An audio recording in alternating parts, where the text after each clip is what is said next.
I'm Antonio Zanalato, And I am your co-host, Jacob Saldana. and I'm here to serve men who are seeking more out of their life and themselves, men who are ready to dive deeper and do the work. In this podcast, we will help increase your curiosity in order to live more of an examined life To live with integrity for yourself and others. and to accept the things in life that you can control. Our goal is to help you bring out the warrior within you. Welcome to the Warrior Lab. What's up? What's up? Welcome back to the Warrior Lab podcast. It's Wednesday. It's Jacob Saldana checking in. Antonio Zanalato, what up, guys? Today, topic of conversation that we just received a little inquiry about was how do we keep our cool? How do we not get fired up? How do we not get angry? How do we, respond in ways that, we can be proud of? What are different modalities that we've found beneficial for us, or just, different approaches to do that? I know growing up, definitely had a temper. Didn't really show up too much within my family dynamic. I mean, there's definitely some times where I feel like my brothers would egg me on. I remember, I can't remember the words they were saying to me one time, but they just kept saying something over and over to me. And I just blew up, and you just get so frustrated, so bottled up. Which again, as we see this all the times in kids, and ultimately not being able to deal with that turns into the same thing in adults, and not being able to. So whether it's regulating our anger or just regulating our emotions, I think it's all part of the same conversation here, because it could be the same tools that allow you to respond in that way. But what's your relationship with blowing up and flashing on people or just getting super angry? Sure. Just like you, Jacob, growing up had a short fuse, and I still do to an extent. A lot of anger, a lot of aggression. Nothing too extreme to the point where people had to worry about me. My family or friends had to really watch out about, about my blowout, but pretty substantial nonetheless. Let's put it that way. Something that I regretted doing afterwards, right? How will I go about it today? It depends. It depends on a contest, right? In a family, in my family, my immediate family, my wife, my girls, my kids, I am more aware, sometimes more than others, of how that could affect them, but more so how that could affect my relationship with them moving forward from that point on. So that is my gauge, so to speak, on when I feel the urge of blowing up. And I'm not saying that I don't do blow up. I do blow up sometimes, but I could have blown up a lot more times. The question I ask myself is how that's going to affect them, and how it's going to affect my relationship with them. Yeah. So that's for them. That's for my immediate family, for the people I care the most. As far as other interactions, what I feel to blow up is how I want to be perceived by the world around me, by the people who are observing. How do I want to be perceived, right? And I'm not saying that I repress my anger just so I can be perceived as a higher, so as a better human being. However, it's the cost of me blowing up right now it's going to offset whatever I'm going to gain from it, which usually it's very close to none, zero most of the times. But it's the cost of doing this. It's going to offset that. And if the answer is yes, and they are going to find a way to cool down, try to reframe what I can when I have the tools and the capacity to do that, to reframe the story, right? And so I can cope in a different way with that. And again, that's not always the case. There are cases where I just blow up. And at that point, it is what it is. I'm not going to shame myself for it. I'm not going to feel good about it, but I'm not going to shame myself for it. And again, if there's an opportunity there for me to make amends, to make up, to explain myself, because again, blowing up, aggression, we talked about earlier, it's a, aggression, anger, it's a second emotion. It's a secondary emotion. It's usually offspring from pain, fear, right? So yeah, that's how I go about it. And obviously that didn't come easy. It came with, a lot of conditioning and, years and years of conditioning. Yeah. And there's a lot of times just I don't give a fuck. Just blow up. Yeah. Yeah. I mean, I think it comes down to being able to to have a level of self-control, so being able to do the things that you might not want to do emotionally right now because of, like you said, the consequences, or, where is there a bigger upside? Is there a bigger upside in smashing somebody in their face or not? And again, now that you're a grown adult with a family, smashing somebody in their face is never going to have any upside, really. You know what I mean? No, unless there's an immediate threat to you or your family. Yeah. So, as I think back to like when I had literally no self-control, I was, a kid playing sports, and I would lose my shit. Like if I struck out, bats getting thrown, helmets getting thrown, complete meltdown. And, as I think about that, what I was really trying to portray, which came out in that, was that you'll see a reoccurring theme with me of not feeling like good enough or enough. And whether those feelings were valid or not valid or whatever it is, I always want people to know how hard I tried. You know what I mean? And it's like, I want to be seen for like, okay, he tried his best. And as I think back about those moments, hypothetically, not even hypothetical, if I struck out, shit's hitting the fan. I struck out. I failed in that moment. I failed at that at bat. But I want to know, this is the only way that I can show people that I cared. This is how bad I cared, that I let you guys down and I struck out. That I'm going to lose my shit. That's what I think I was trying to portray. That I wanted people to know that I'm not just gonna, like that. That was a secondary, response, and that was the only tool that I had, and there was no controlling. Is the only thing that I had accessibility to. Would you do that on a conscious level? I definitely don't remember being like, oh, I'm gonna let everyone know that I cared. It was just like instant, but I'm sure that's what it was. And luckily enough, I was pretty good, so like I didn't strike out that often. Okay. So it's not like I was striking out every time and like losing my shit. That would have been really psychotic. Yeah. But definitely happened quite a bit. And then as I got older, where that ended up, I guess, was looking for, again, trying to prove myself. So looking for opportunities to be strong or be tough. And, me and my brothers, all pretty similar in age. There was a string of probably a couple of years in time, and where every single night that we'd go out, we would get kicked out of the bars. Every single time we were just looking for anybody to do anything, to start a fight, to pump up our chests, to lose our temper. We're just looking for an outlet to be, and like that happened a lot also.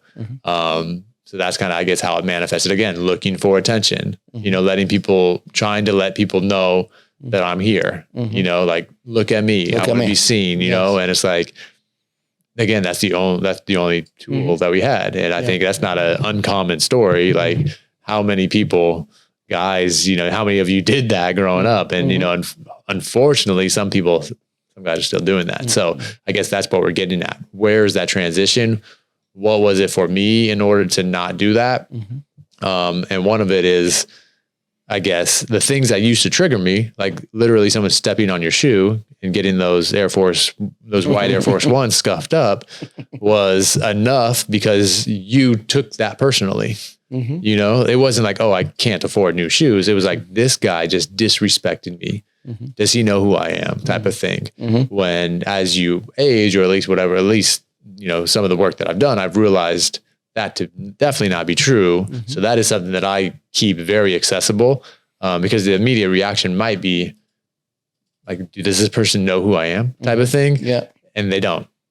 Nor what does that even mean? You know what I mean? So it's like that now shows up most often in traffic when people are getting road rage or whatever it is, and they're cutting you off.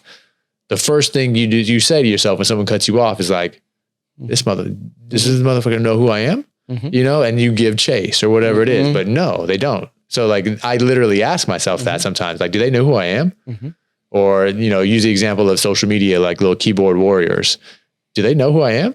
Like, you can literally ask yourself that. And the answer is no, they don't. So they don't know who you are. So why are you upset? Because they don't know. You know what I mean? Then you can even still play that game. Be like, oh, if they knew who I was, they wouldn't have cut me off. Play that game. That's fine. But you at least didn't chase them. Yeah. You know what I mean? Yeah. Yeah. No, I get it. And, you know, I believe, you know, to elaborate more on what I said earlier, is what I'm about to say or do, it's going to cost me losing the trust from the people that I care about. It's me blowing up on my wife, you know, blowing up on my wife or the kids or a coworker. It's going to cost me the trust. Because trust, it's hard to come by, but it's very easy to go. And once it goes, it's even more harder to gain back. And it's something that personally I cannot afford. It's something that I need to be very mindful of. I don't, withdraw from the emotional capital every once in a while. It's okay. But if you keep withdrawing without building it back up, then you're going to get in the red. And once in the red, that's when shit starts going south. That's, when you, it's almost too late to recover from. So that's what I'm, that's the awareness around. It's more of a, a lot of people talking about, mindfulness and being present and all these methodology around how to keep the cool and not, fly off the handle. And I try to keep it very simple and very relatable to the point. Okay, is this gonna cost? Is that after I say this or do this, is my wife gonna trust me less?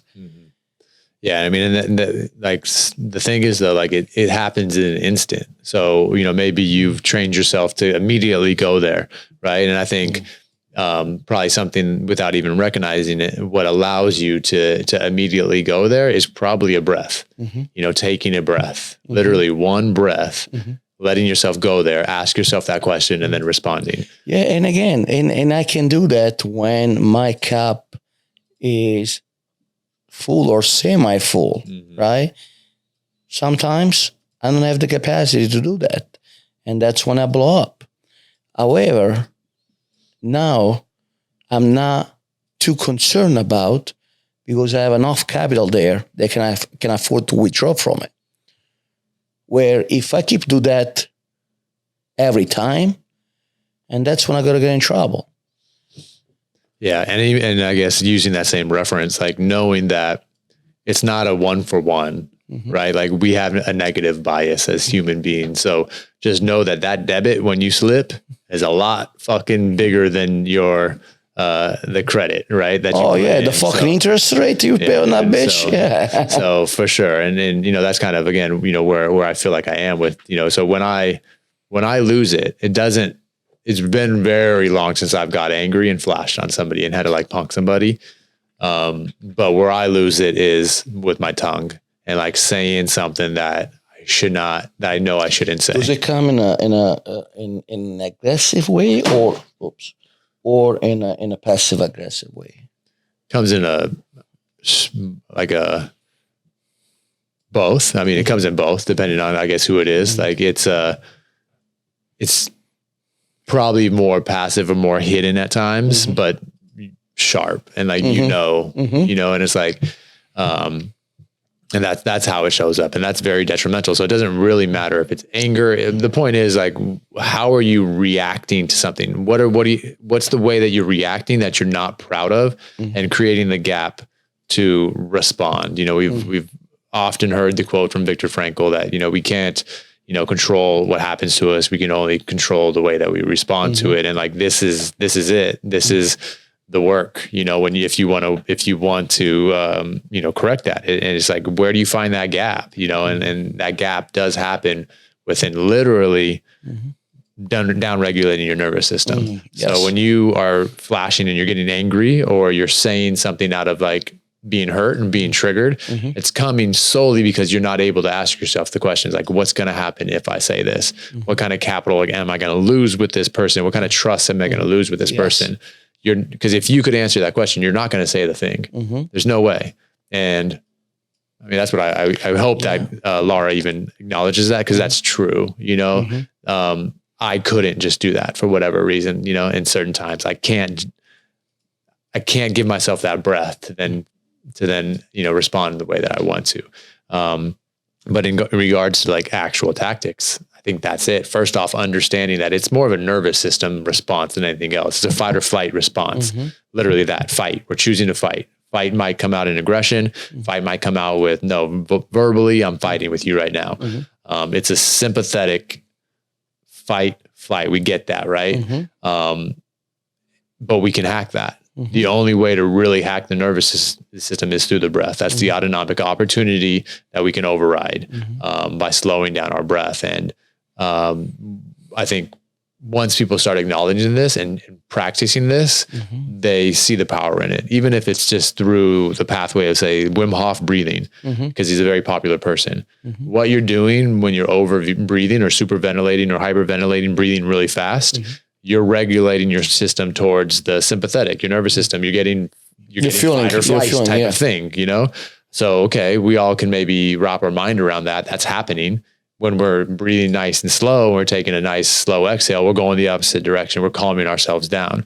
So that is just an example of how breath interacts with our nervous system. And you know, we're not given that extreme opportunity when in the moment we need to calm ourselves down, but that is the breath. And that's when, if you can go from fight to, okay, not really trying to fight, like still maybe neutral, you're probably not going to say the thing, you know, and then if you can even do that even more, you might even be empathetic to the situation and be comforting. You know, there's a difference there, whether, okay, do I want to fight? Do I want to be neutral? Or do I want to show up for this person with compassion? Like that's all related to the breath. Because I guarantee you there's no way that you're going to show up with compassion if you're in fight or flight. It's impossible. There's no way. You know what I mean? So for me, that's been the real game changer. And in order to like test that is, every single day, you know, when that little trigger comes, just slow the breath down. But a more extreme opportunity to test that and regulate your nervous system is through the ice bath, and using that as the tool of like, because again, the stressor doesn't really matter what the stressor is. Stressor can be someone saying a thing that triggers you. What's up, bitch? Right? Boom, triggered. Or freezing cold water. Both of those are going to potentially push you into fight or flight. So going and having a practice of a cold shower or an ice bath allows you to safely go into an extreme fight or flight moment and then to bring your brain back online. be like, oh, this is very intense, fight or flight. I want to get out of this. I want to jump out of this. I want to run. I want to flight. Or I want to tense up and I want to fight. That's not going to be pleasant. So over time, you're like, oh yes. Or even better, you have somebody coaching you. Hey, breathe, slow down your breath. And you'll literally build confidence because you're taking yourself from this extreme fight, stressful situation to slowing your breath down to now being somewhat okay with what's going on. You're able to now talk to yourself, be like, oh, my toes feel like they're going to fall off, but they're not really going to fall off. That's just the blood leaving my feet. You're able to tell yourself that. Like, I know this is really cold, but I also know how great I'm going to feel when I get out of this. And then you're focusing on your breath because now, you're seeing the benefit of this and you're just really flexing that muscle, and training that. So that's why that's why I do the ice bath. That's why I do cold showers every single day. It's not really even related to the health benefits of it. It's related to the self-control of the nervous system. Yeah. I'm trying to flex that because I know what it's like to be out of control, and nobody wins. Nobody wins, man. And honestly, I'll probably get my ass beat more often than I wouldn't these days. Right. So it's like, that's not going to serve me. Yeah. So game changer, when it comes to an actual tactic and a tool to create that space. So what would you recommend? Is there like a protocol that you follow that you would, Yeah. I mean, so, I'm always looking at, the actual, like, what am I trying to solve? So for myself, I'm trying to trigger myself and then breathe and respond in a way that I can be proud of. Right. So that's my intention. And that's what my intention is for, our clients over at Spacebar too. So, in, like, say, the Wim Hof breathing style, typically when they do ice baths, they're over breathing. So they're putting themselves in a sympathetic kind of state to prepare for this external stressor. To me, that's not as helpful. To me, most people need to better, because you don't get to choose in the real world. You don't get to choose when someone's going to slap in your face, when someone's going to cut you off in traffic, when you might end up in a frozen body of water. You don't get to choose. So why, you're not, oh, this person's going to cut me off. let me get my stressful breathing on. So I'm ready to go to battle. You don't get to choose. So with everybody that comes through Spacebar, that's the protocol. You rinse off, get any lotion, deodorant off of you, and then just try to start, you can start talking to yourself in a way where it's like, hey, okay, this is temporary. We're going to do this. I'm going to control my breath. And then just get in, get in a calm state, watch your nervous system get spiked, and then calm yourself down. So without overcomplicating and like giving people, what you need to do is, box breath of 4 seconds. What I tell people is what you need to do is control your breath. So there's steps to that. Now imagine going into the ice and letting your body take over. When your body takes over in a stressful situation, it's going to breathe in a stressful pattern, which is this, just out of control, super ventilating. So that's what out of control looks like, right? So if we're going to control it, one step towards control is, okay, slowing it down just a little bit. Cool. You're still heading in the right direction. Next level of control is even more slower breath. All potentially still through the mouth. That's more control. What's more control? No, breathing through your nose because there's more resistance there. Now you breathe through your nose. More control. What's even more control? Breathe through your nose. Long exhale through your nose. What's even more control? Breathing in through your nose, holding for 10 seconds, exhaling for 10 seconds. That's even more control. What's even more control? Breathing in, exhaling out all your carbon dioxide, and then go into a breath hold.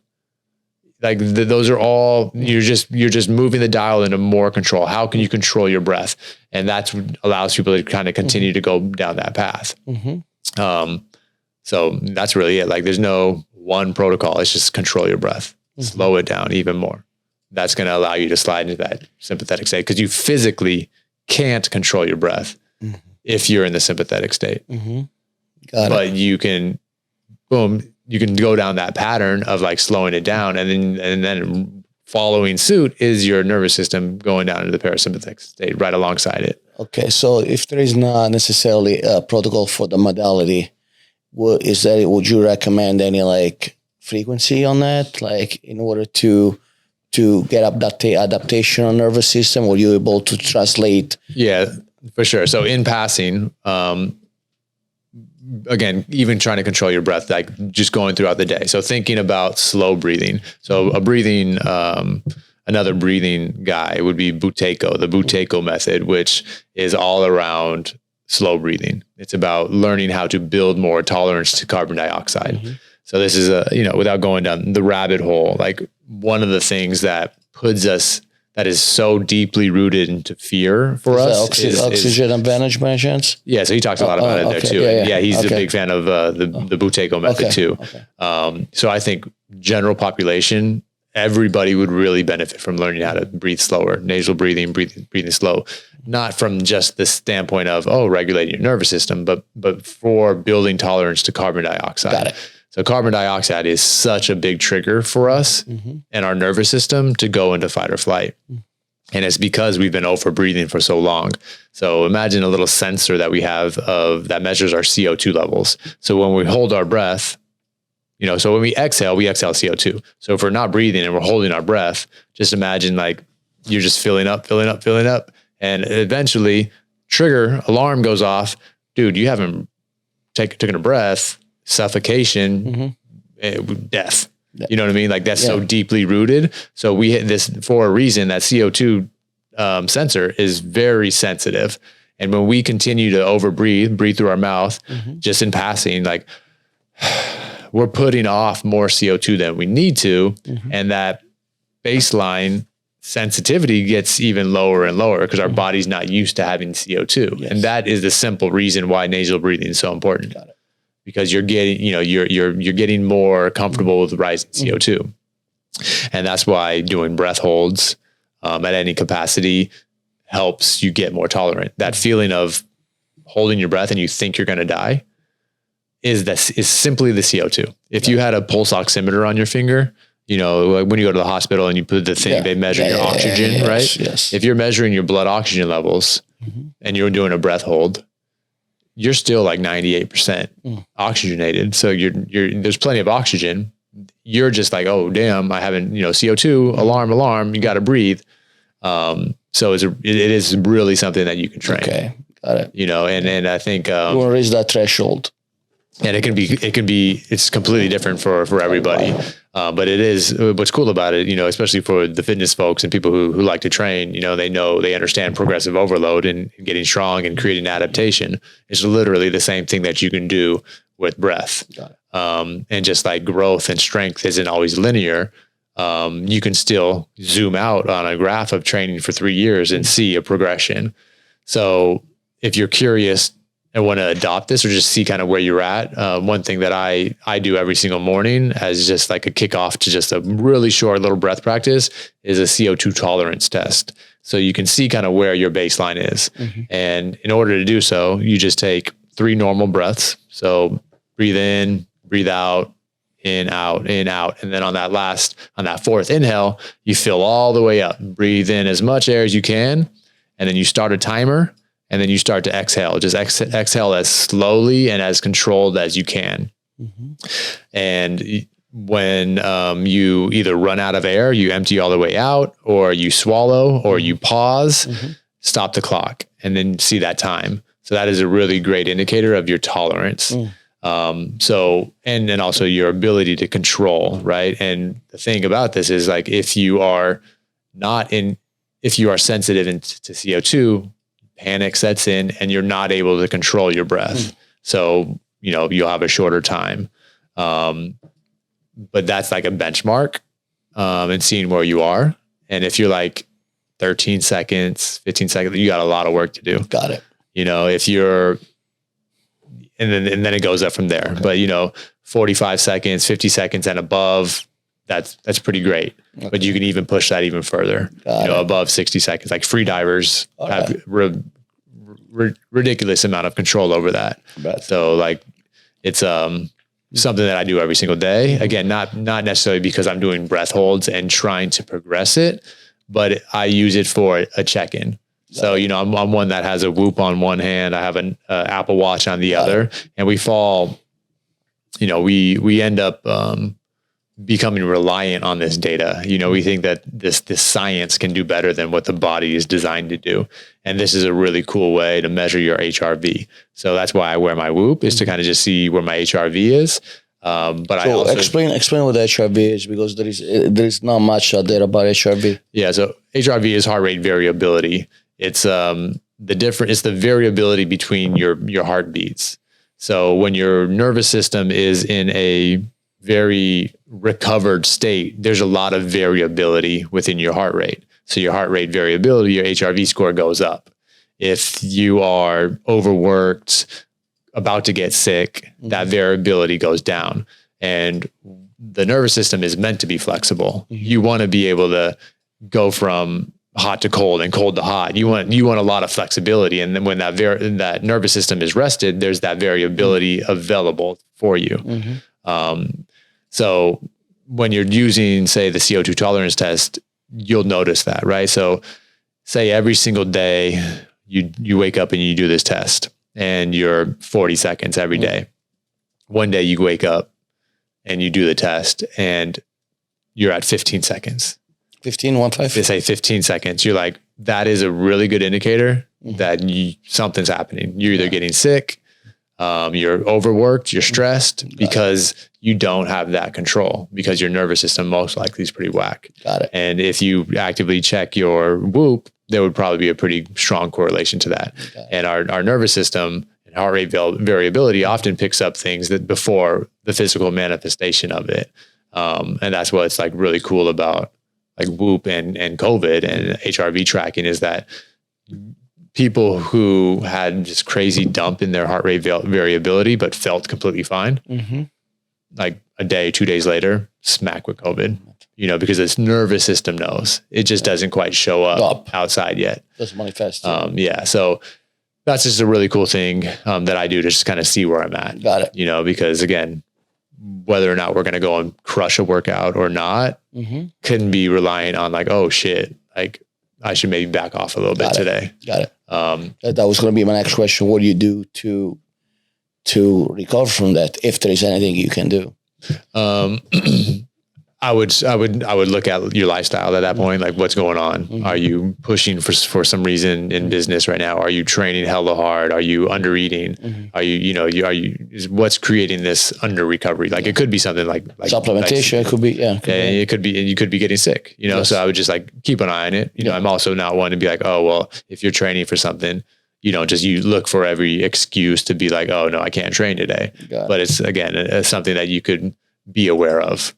But the breath is really cool, man. Like, it's something that you have access to, something you can play around with. And I think once people really do understand its ability to regulate your nervous system and give you more self-control, then people could really adopt it. Yeah. It's funny how people put more emphasis on the nutrition that they do on the breath, when, realistically oxygen is our primary fuel. Without that, we won't live. And we put more emphasis on what we put in our body instead of actually spending more time on, proper breathing. Yeah. And even to that point, if we bring it back to the nervous system scenario, and where, like, if we're going to sit down to have a meal and we're in this crazy stressed out state, there's a reason why it's called rest and digest and fight or flight. Rest and digest means that we're in a calm state. We're able to digest our food. And if most often, like, people are really eating in stressed out states, they're eating on the go, they're grabbing whatever in there. So your digestive system isn't really online. It's not doing what it should be, and from that standpoint, that's a great way to integrate, again, some slow breathing, prior to eating a meal. Just take a few breaths, and it literally is that quick where you can slide it back down into a little bit of a calmer state. I love how this just turned into a breath work. Let's go. But it's a game changer, man. Like you said, like, there's just a lot of misinformation out there. And even from, coaches and trainers, about just like, oh, breathe, when, the goal of breathing is to oxygenate our tissues.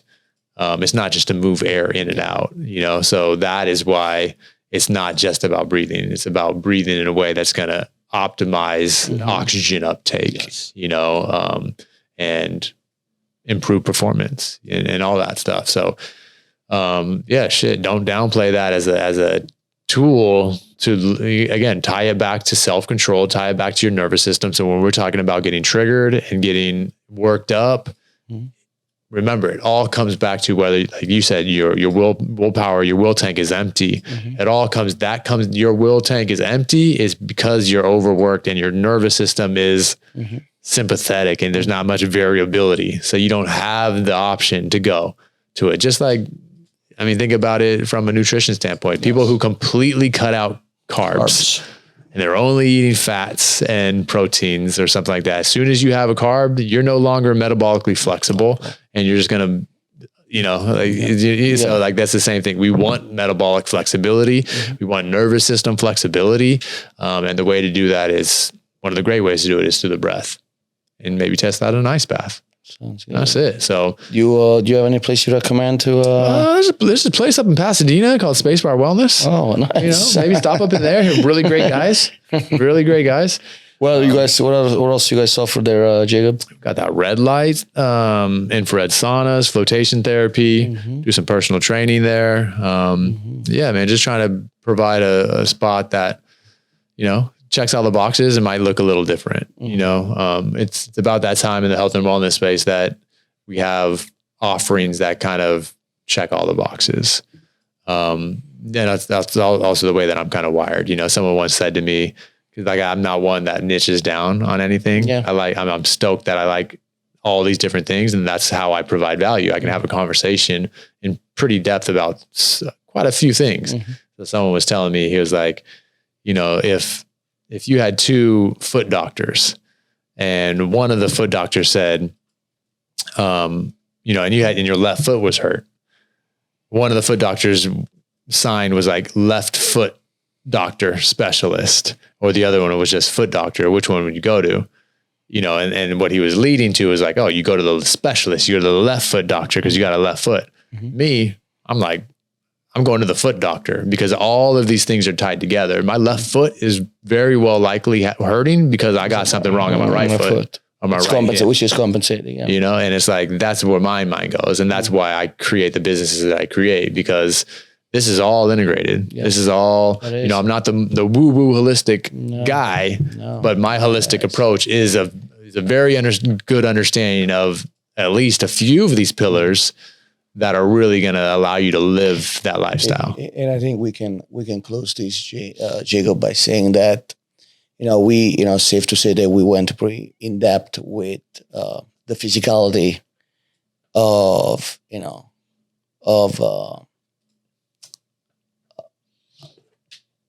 as one of the dimension of our conversation here, right? And I believe that that's where it all starts. Ultimately, the work starts with taking care of our body. It doesn't have to look in any particular way. However, it starts with nurturing our body. So, we can do all, we can be successful in a financial realm of things. We can be successful in other aspects of life. But if we lack of a sound physicality, I think whatever we have going on the upside, it's not sustainable. So it's important, guys. My message here is work on your body before you work on anything else. Take care of your body, because ultimately is that what is going to allow you to work on other aspects of your life. If you're not physically sound, if you're not be able to perform, then you will not be able to sustain long-term success in other realms of your life. Absolutely. I mean, so much of what we talk about is being able to show up, and a part of that showing up, at least what I'm talking about, is like physically showing up. You Mm-hmm. physically need to move from point A to point B to show up. Yes. You know, we're not talking about showing up online. No. You know what I mean? We're not, that's not the No, conversation here. no, So that's no. why, you know, we are tying this all back together. And if you physically can't go from point A to point B, or you're working, not trying to improve that, then, you know, there's a big dimension that's missing there. Oh yeah. Yes, for sure. So in that way, reason, you know, make a plan, get a plan together. Let's Yeah. get after it, myself included.